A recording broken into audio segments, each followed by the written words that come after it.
किसानों को जो 2 महीने से अधिक समय से जिस रूप में ठंड के अंदर बैठना पड़ा, धरना देने पड़े, ये बहुत ही दुर्भाग्यपूर्ण स्थिति रही है। देश हित में भी नहीं है, क्योंकि किसान जो अन्नदाता कहलाता है, अगर उसको ये स्थिति पैदा हो जाए देश के अंदर, उसकी बात सुनने के लिए कोई तैयार नहीं हो, उनकी भावनाओं को समझ नहीं पा रहे कोई भी, ये बहुत ही अनफॉर्चुनेट बात है। क्या ठंड पड़ रही भयंकर, उसके अंदर सड़कों पर लोग बैठे हुए हैं जिस रूप में, ट्रैक्टर रैली निकाल रहे हैं आज के दिन भी। तो समझना चाहिए जय जवान जय किसान की बात हम करते हैं, तो जवान भी बॉर्डर पर है, वो देश की रक्षा कर रहा है, और किसान को आज अगर बैठना पड़े इस प्रकार से धरने दे करके लंबे समय तक, तो मैं समझता हूँ कि ये उचित नहीं है। मांगे हर वर्ग रखता है, कोई रास्ता निकल सकता है, पर क्योंकि इसकी प्रक्रिया ही शुरू से गलत की गई, पार्लियामेंट के अंदर भी विपक्षी बात सुनी नहीं गई, और अगर एक कमेटी को सौंप देते ये मामला, जिस सेलेक्ट कमेटी में भी, और उसमें सब पार्टी के लोग होते हैं, वो लोगों के ओपिनियन ले लेते देशवासियों की, किसानों की, आज नौबत नहीं आती। इतना बड़ा अविश्वास पैदा हो गया, इसका मूल कारण है अविश्वास कारण है, मूल कारण है। तो क्या डेमोक्रेसी के अंदर सरकार फैसले नहीं बदलती है क्या? फैसला बदलना, अगर जन भावना देख करके फैसला बदलना कोई किसी की अवमानना नहीं है, बल्कि बड़प्पन दिखता है कि सरकार में हम लोग हैं। उसमें अगर आपने कोई फैसला, कोई कानून विड्रॉ कर लिया, समाप्त कर दिया, तो क्या बिगड़ने वाला आपका? कल आप किसानों ने बात करके नया कानून पेश कर सकते हो, नया कानून ला सकते हो। इस समझ के परे जो इनकी अप्रोच है, जो हम आरोप लगाते बार बार, इनका कोई विश्वास नहीं डेमोक्रेसी के अंदर।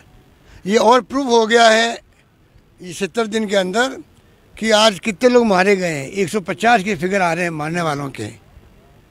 तो आप सोच सकते हो कि डेमोक्रेसी विश्वास होता है इनका, अगर फाशी की प्रवृत्ति नहीं होती, अगर अहम घमंड नहीं होता, तो मेरे ख्याल से ये नौबत नहीं आती। और पूरे विश्व देख रहा है हिंदुस्तान की तरफ। हिंदुस्तान में हो क्या रहा है? हिंदुस्तान के अंदर किसान लोग जो आंदोलन कर रहे हैं, ये देश के इतिहास में आज तक कभी नहीं हुआ है। उस अन्नदाता को आप किस रूप में बेइज्जती कर रहे हो, ये आपको किसने अधिकार दिया? ये आपको ये सोचने की बात है। सर, कांग्रेस बड़ा आंदोलन कर रही है, आपको लगता है कांग्रेस को क्रेडिट नहीं मिल जाए, इसलिए कहीं ना कहीं केंद्र सरकार डर रही है आंदोलन? देखिए, कोई ऐसा नहीं है। इसमें सभी पॉलिटिकल पार्टी जो है विपक्ष की हैं, वो भी अपने आप को खाली एकजुटता दिखा रही है उनके साथ में।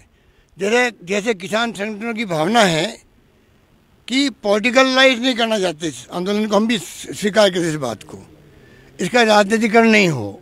अभी तक मैं उनको मुबारकबाद दूंगा, बधाई दूंगा, जिस रूप में इन्होंने शांति सद्भाव के साथ में आंदोलन किया है, ये भी अपना बहुत बड़ी उपलब्धि है उनकी।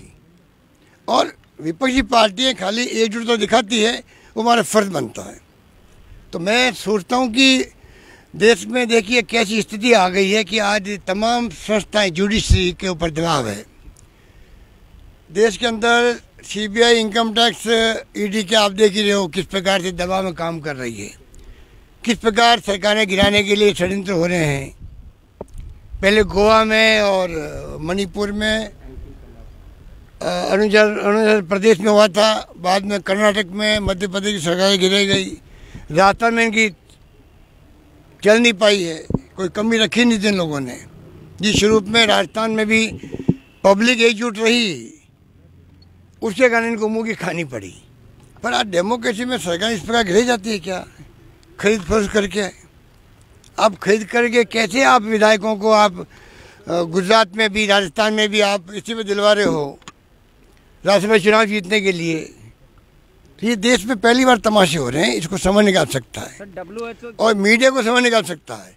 मीडिया इतना दबाव के अंदर, देश के अंदर मीडिया इतना दबाव में आज तक कभी नहीं रहा है। हमेशा मीडिया के बारे में कोई अगर फैसला होने लगा सरकार द्वारा, तो पूरा मीडिया एकजुट होकर विरोध करता था उसका। वो टाइम भी था, हमने देखा है। और आज मीडिया इतना दबाव में है, डर गया, भयग्रस्त है, वो भी इनकम टैक्स से, सीबीआई से, ईडी से। आप सोचिए भी डेमोक्रेसी कहाँ रहेगी? डेमोक्रेसी में आप जो असहमति व्यक्त करते हैं, उसका वेलकम होना चाहिए। और इस देश के अंदर अगर आप असहमत हैं सरकार के विचारों से तो आप देशद्रोही हो। ये हालात बना दिए देश के। तो अगर देशवासियों को अगर समय रहते समझ में नहीं आएगी तो पूरे देश को आने वाले वक्त में बहुत बड़ी चुनौतियों का मुकाबला करना पड़ेगा। और मैं समझता हूँ देश वो नहीं होगा। पेट्रोल 100 रुपए लीटर पहुंच गया है। तारीफ की है सर आपकी, WHO जैसी संस्था ने वैक्सीनेशन के पैरामीटर को लेकर राजस्थान में। देखिए राजस्थान में तो पब्लिक ने साथ दिया लॉकडाउन के वक्त में, सारी संस्थाओं ने साथ दिया, हमने पॉलिटिकल पार्टियों को साथ लेने की कोशिश करी, धर्मगुरुओं को साथ लिया, तो कोरोना का मैनेजमेंट भी अच्छा हुआ। और वैक्सीनेशन के लिए भी अगर WHO कहता है तो कोई मायने रखता है कि वो काम भी हमारे यहाँ बहुत टॉप पे चल रहा है। सारे पैरामीटर में राजस्थान खरा उतरा, एकमात्र राजस्थान राज्य है देश के अंदर जो तमाम पैरामीटर पर खरा उतरा है। इस बात की मैं बहुत ही खुशी बात की। पेट्रोल 100 रुपए लीटर पहुंच गया है, कोई बोलने को तैयार नहीं है केंद्र में। वो केंद्र सरकार की अर्थव्यवस्था जिस रूप में वो बताना नहीं चाहते हैं कि क्या स्थिति है। आरबीआई कभी कभी अपना मुंह खोलता है, कोई बोल नहीं रहा है। पेट्रोल के दाम जब 60-65 रुपये हो गए थे यूपीए गवर्नमेंट के वक्त में, उस वक्त प्रति बैरल $140 रेट थी उस वक्त में। अब वो आ गई 40 पे आ गई, 35 पे आ गई है। तब भी भाव कम करने के बजाय बढ़ाए क्यों जा रहे हैं। राज्यों को दोष देना बहुत ही बकवास बात है। राज्य कुछ एक्साइज वसूल करती है, मुख्य रूप से जो एक्साइज और एडिशनल एक्साइज। और आपको जान के दुख होगा कि जो एक्साइज मिलती है, 2 तरह की एक्साइज, 3 तरह की एक्साइज है वहाँ पर जो लगती है पेट्रोल डीजल पर। एक एक्साइज जिसमें राज्यों का हिस्सा होता है, सब राज्यों का, उसको तो घटा रहे हैं वहाँ पर।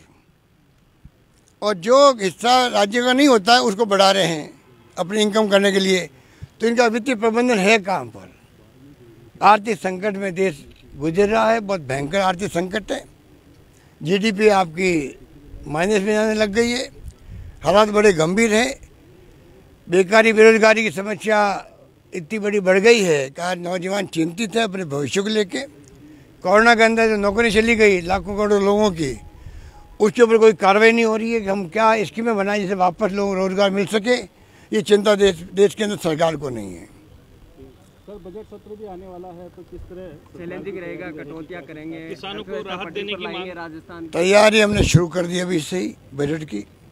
हम चाहेंगे कि मैक्सिमम कैसे लोगों के गुड गवर्नेंस के आधार बना करके हम लोग क्या फैसले कर सकते हैं वो करने की कोशिश करेंगे। चाहे पानी, बिजली या शिक्षा, स्वास्थ्य, सड़कें जो भी हो, उसमें हम लोग पूरा ध्यान दे रहे हैं। और सरकारी और गैर सरकारी नौकरी कैसे लग सके नौजवानों की, उस पर हमारा फोकस रहेगा। क्योंकि आज जो हम लोगों ने प्रयास किए पिछले 2 महीने से, हर क्षेत्र को हमने टच करने का प्रयास किया है। और मैं उम्मीद करता हूं कि इन्वेस्टमेंट आने लगेगा तो जाके नौकरियों की राह खुलेगी प्राइवेट सेक्टर के अंदर भी। वो हमारा प्रयास है। सेंटर से सर आ रहा है जीएसटी का पैसा, उम्मीद है वो आपकी बात सुनेंगे। कौन राज्यों की बात सुन कौन रहा। दिल्ली के अंदर जहाँ सरकारें बीजेपी की है उनके मुंह पे ताले लगे हुए हैं, मजबूरी में, तकलीफ में वो भी हैं। और जहाँ सरकारें बीजेपी की नहीं हैं वो बराबर लड़ाई लड़ रहे हैं। जीएसटी जो हमारा हक है, लिखित में वादा किया हुआ, वो पूरा नहीं कर रहे लोग। तो स्थिति बड़ी नाजुक बनी हुई है। गुलाबचंद कटारिया कहते हैं मंत्रिमंडल विस्तार होगा तो सरकार गिर जाएगी। बार बार मजाक बना रखा इतने बड़े नेता। कटारिया जी तो देखिए अब उनकी एज ऐसी हो गई है कि जो फॉर्मूला है मोदी जी का, मोदी जी के फॉर्मूले के अनुसार तो इनको देखो इस्तीफा देना चाहिए।